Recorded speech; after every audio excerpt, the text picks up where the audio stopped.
मां को षष्ठी पूजा कटक चंडी गायत्री बेश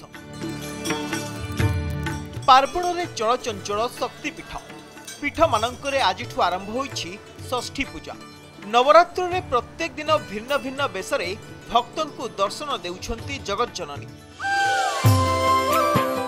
जाजपुर अधिष्ठात्री मां बिरजांक पीठरे महा आडंबर चली पूजार्चना। होमयज्ञ सह षोडश उपचार पूजा अवसर में प्रतिदिन संध्यारे रथरे बसी बेढ़ा परिक्रमा करुछंती मां। सेपटे कटकर चंडी मंदिर में अनुष्ठित होईछि षष्ठी पूजा। मां को गायत्री बेश दर्शन पाई भक्तों को भीड़ जमुछि। मूलाष्टमी ठारू श्रवणा माने अर्थात विजया दशमी पर्यंत प्रत्येक पूजा सम गुरुत्व बहन करि थाए। 16 दिन धरी आमे बांकर विभिन्न बेश सज्जित कर जो विभिन्न बेश अच्छी से बेश को आम दर्शन करने को आसीथिलु। सबुदिन तो देखू किंतु आज जो बेश होईछि से बेशटा पूरा कही हबनी। कालीठू मंडप रे जमीब भिड़ सुना और चांदी मेढ़ देखा उत्साह। राति पाहिले धरावतरण करिवे मां दुर्गा।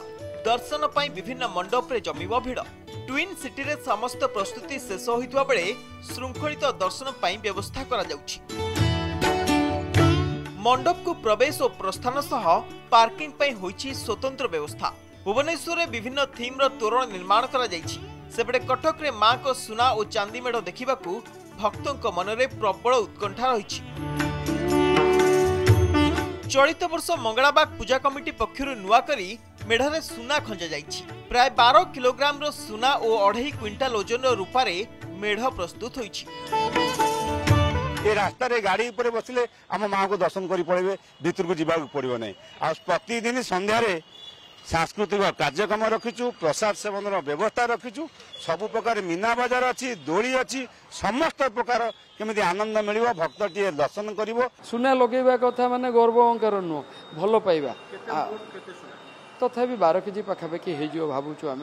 चांदी आमर तो 2.5 क्विंटाल रु 2 क्विंटाल 75 केजी पाखापाखि हम। पूजा पाई विभिन्न रंग बेरंगर आलोक रे सजी हुई रास्ता घाट। राति पाहिले मां को दर्शनर मिलिबो सुजोग। जाजपुर अनिल पंडा, कटकरू शक्तिरंजन बेहरा और भुवनेश्वर कालीचरण रंजित की रिपोर्ट, कनक न्यूज।